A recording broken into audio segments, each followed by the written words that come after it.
بسم الله الرحمن الرحیم. زما ډیر ورونو ما نه تاسو کړو په دې چینل باندې په خپل ویوز په خپل کمنټس کې او ما ته اکثر خلک چې ملوم شوم دا وایي چې ډاکټر صاحب د مردانه صحت باره کې تاسو ډېرې ښه خبرې وکړئ، ډېر ښه ټیپس مونږ ته راکړئ، خوراک باره کې او داسې نور څیزونو باره کې. خو د مردانه صحت چې کوم دی نو دې کې څه داسې عوامل دي چې موږ هغه څیزونو خیال وساتو نو زموږ صحت دا ورسره ښه کیدی شي یا د مردانه صحت مردانه کمزوریانې دې نه موږ لرې کیدی شو. نو نن راځم داسې خبرې تاسو ته کوم او تاسو ته هغې پسې ساينس ښیم چې دا څه کوم ساينس دی دې پسې شاته چې زه دا خبرې تاسو ته کوم او په هغه طریقه که تاسو لاړ شئ نو ستاسو صحت او خصوصا مردانه صحت چې کوم دی نو دا به ډېر زیات ښه وي. ګورئ جنرالي سړی چې خدای پاک جوړ کړی دی نو د کې هارمونز دي لکه د فیمیل یا د زنانو خپل هارمونز دي، د مردانه هارمونز چې کوم دی خپل دي چې کوم ټیسټوسټیرون ورته وایي. نو اوس دا ټیسټوسټیرون چې په بدن کې وي په وینه کې ګرځي دا ټیسټوسټیرون لیول ستاسو بدن کې پوره وي نو زمونږ د سړو چې کوم دا اډوکې دی دا مضبوط وي، ډانچه مضبوطه وي، وزن زیات وي، په وجود باندې چې کوم دی نو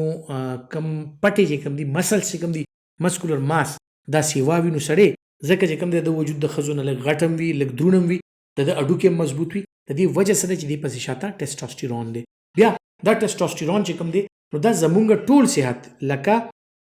سړو چې کوم دی اواز درون وي ټیک ده، د زنانو اواز نری وي نو دا ټیسټوسټیرون دی چې زمونږ په دې ووکل کارډز زموږ ساوند باکس چې کوم دی په دې باندې دغه کوي او زمونږ یو درون اواز وي د سړو بنسبت د ښځو چې کوم دی د ښځو نری اواز وي. نو دا ټول څیزونه یعنی مردانګي چې کوم ده دا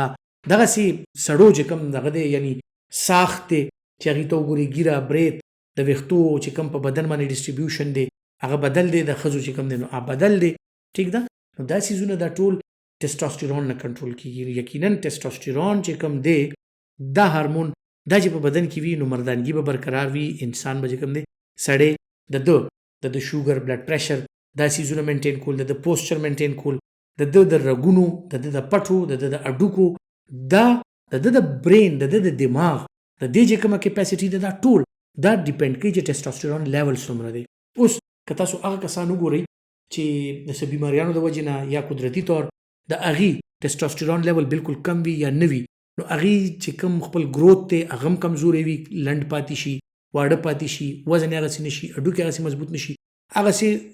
د سړو بدن چې کومي یعنی یو داسې بدن چې بنده ښکاري داسې چېرې دا سړی دی هغسې نه وي، اواز یې نری پاتې شي، کمزوری پاتې شي، ذهني طور کمزوری پاتې شي، جسماني طور کمزوری پاتې شي نو هغه کې بیا پته لګي ګیره برېت یې نه وي د وخت نه ډېر دغه پورې او مختلف نومونه هم ورته زمونږ په معاشره کې خلک ورکوي هغې د خلکو د خندا هم شي. نو دا څیزونه داسې دي چې دغه ټیسټوسټیرون لیول په څه وجه باندې کم شي، قدرتي طور جینیاتي طور یعنی جینیټیکلی دغه چې کوم دی کمزوری پاتې شي یا څه بیماریانې په ماشوموالي ورته داسې وشي چې هغه ماشوم هغسې ګروت ونه کړي، هغسې سړی ته جوړ نه شي چې یو درون سړی وي، درون اواز وي او د یو مردانه وجاهت وي په هغه کې ټیک ده، یو مردانه پرسنالټي وي د هغه دغه څیزونه پکې را نه شي. نو ټیسټوسټیرون دا چې په بدن کې نارمل وي نو هله به دا وجاهت او دغه مردانه ساخت چې کوم دی دا راځي. بیا راځو جناب مردانه چې کوم طاقت دی یقیني طور چې سړو ته خدای پاک دا طاقت ورکړی دی نو دې پسې هم شاته ټیسټوسټیرون دی چې هغه راځي. دا ټیسټوسټیرون زموږ په اعضا باندې دا عمل کوي، هلته دې ریسپټرز دي، بیا هغه ځای کې چې کوم دی نو سپرم سیلز جوړیږي او دغه چې کوم دی نو انسان دې قابل کړي چې هغه د انسانیت مخکې بقا دپاره بچي پیدا کول او دا ټول څیزونه دا ورسره کېږي. نو دا د دنیا نظام داسې جوړ دی چې روانه داسې ده. نو دغه ټیسټوسټیرون هارمون د سړو په صحت کې ډېر امپورټنټ چیز دی. ټیسټوسټیرون کمی چې کله راشي څنګه چې ما وویل چې مختلف قسم بیماریانو سره ډېرو څیزونو سره راځي خو ټیسټوسټیرون چې کوم نارمل ساتل دي یا دا ښه مقدار کې ساتل دي کوم داسې څیزونه دي چې نیچرلی که خدای دې کوم داسې بیماري یا مرض نشته چې زموږ د ټیسټوسټیرون لیول چې کوم دی دا ښه وي. هغې دپاره ټول نه لومبی څیز چې کوم دی ستاسو دی جناب سټرس لیول، چې سټرس لیول نه وي، مایند فرش وي، ډپریشن نشته، دغه نشته او زه سټرس کم نه کم لمه نو سټرس لیول د ټول نه امپورټنټ شی دی چې ستاسو هارمونز باندې دا عمل کوي. سټرس لیول څومره زیاتي نو ستاسو ټیسټوسټیرون کم شي، ستاسو اډرینالین نور اډرینالین دا سیوا شي نو ستاسو بلډ پریشر زیاتېدو چانسز، د شوګر زیاتېدو چانسز، د وزن زیاتېدو چانسز دا خو پکې دغه شي زیات شي، دغسې ورسره د زړه بیماریانې مختلف نورې بیماریانې دا خو ورسره زیاتې شي. خو دغه سټرس یا دغه پریشاني یا دغه انزایټي تاله چې کوم دی نو جسماني او سیکشوال نقصان هم درکوي، مردانه کمزوري ته هم خرابوي. نو سټرس لیول لرې کول دي د هغې خپلې طریقې دي چې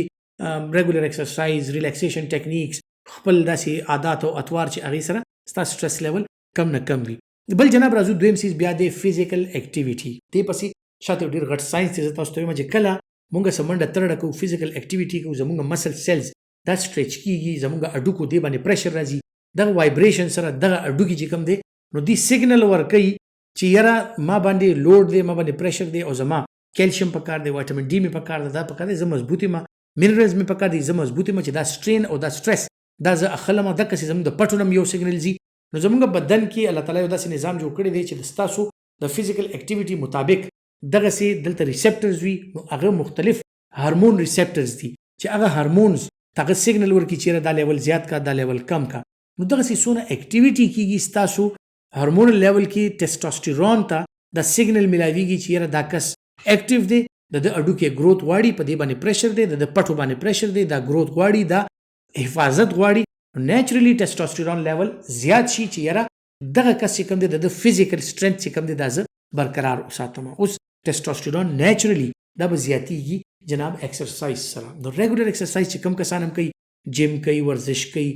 جاګینګ کوي واک کوي رننګ کوي دغه خلکو ټیسټوسټیرون لیول ډیر ښه نو تاسو وګورئ د مردانه ساخت چې کوم دی یعنی څنګه چې یو د سړي د جسم ساخت نو دا کسان وي چې کم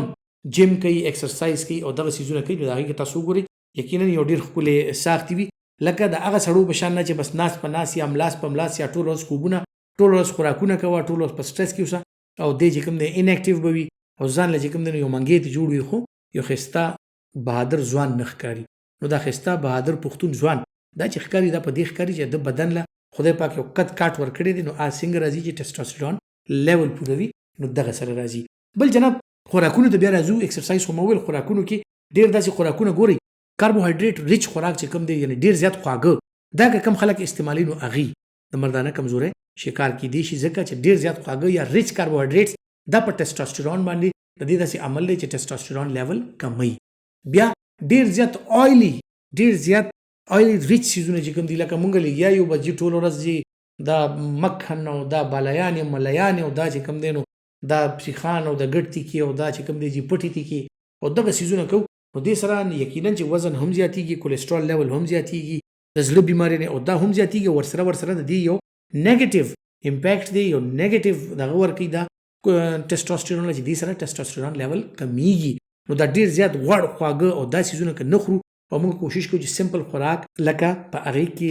فروټ سبزیانې چکن فش ته هر څه وي ډېر زیات غوړ او خواږه نه او ورسره خصوصا بیا لږ داسې خوراکونه چې کم هیلپ ورکوي لکه پی شوملې ماسته د داسې سیزونه که دا تاسو خورئ نو دا ستاسو دې کې تاسو ته هغه فیټس میلاویږي چې کوم نیچرل فیټس دي چې کوم ستاسو بدن ته ضرورت شي نو عادي نه پوره کېږي نو تاسو ته د غوړو خوږو بیا ضرورت هم نشته او یقینا یو بیلنس ډایټ سره چې کوم دی نو تاسو خپل ټیسټوسټیرون لیول ښه کولی شئ. بیا راځو جناب داسې سیزونو ته چې کوم ټیسټوسټیرون لیول ښه کوي که هغه تاسو د هغې استعمال زیات کوئ هندوانه چې کوم ده یا داسې فروټ چې کوم دي په دې کې داسې هارون دغه دي سیزونه دي داسې ایلیمنټس دي چې هغې سره ټیسټوسټیرون لیول ښه کېږي کوم شي کې چې د میګنیشیم مقدار زیات وي د زنک مقدار زیات وي وایټامین سی مقدار زیات وي فولیک اسید مقدار زیات وي او منرلز او وایټامینز پکې وي نو دا ټول سیزونه دا لګیا وي زموږ هارمونز جوړوي نو که داسې د فروټو مونږ استعمال کوو انار شو هندوانه شوله دا سټرس فروټس وایټامین سی پکې ښه ډېر دی لکه نیمبو او دغه ټایپ سیزونه دې سره هم دا ټریګر کوي دا ټیسټوسټیرون لیول تاسو ته راوچتوي. بل جناب بیا د ټولو نه زبردست سیز چې کوم دی هغه ریډ میټ یعنی بیف یا مټن چې کوم دی دا که تاسو اعتدال سره استعمال کوئ ستاسو ټیسټوسټیرون لیول ورسره ډېر ښه. بیا فش میټ د مهي چې کومه غوښه ده هغې سره خصوصا سالمن فش چې کوم دی د هغې ورسره ټیسټوسټیرون لیول ډېر زیات زبردست طریقې سره برځي او بیا چې کوم دی نو پولټري کې بیا هغې نه کم خو لکه ریډ میټ بیا د وایټ میټ کې هغې نه لږ کم دی نو ټیسټوسټیرون لیول دې سره هم ښه نو تاسو که دا انیمل فیټس غوښې مخې او دا سیزونه دغه هم استعمالوئ پروټینز خاص کر نو هغې سره چربي نه علاوه که تاسو دا غوښې مخې استعمالوئ په یو خاص مقدار کې ستاسو لپاره به ښه وي. بیا جناب راځو د ډرای فروټس طرف ته. ډرای فروټس کې څنګه چې دغه دی دا ستاسو دماغ هم تیزوي او د اخروټ شلو بادام شلو کاجو شلو داسې مختلف دا نور سیزونه کاشکاش شلو دا نه صرف ستاسو نیورونل صحت امپروف کوي بلکې ستاسو د مردانه صحت چې کوم دی هغې دپاره زبردست سیز دی. نو که د دې سیزونو استعمال تاسو کوئ ایکسرسایز کوئ او ځان سټرس نه فری ساتئ او دا کوم سیزونه مې چې ته وښول هغې نه پرهیز کوئ نو یقینا ستاسو ټیسټوسټيرون لیول به ډیر ښه وي. امید لرم چې دا معلومات به ستاسو لپاره فایدهمند وي او که تاسو غواړئ چې دا فایدهمند دي نو دا معلومات نور ملګرو سره شیر کړئ، دا ویډیو لایک ضرور کړئ. بل ډیر خیال ساتئ. الله پامان.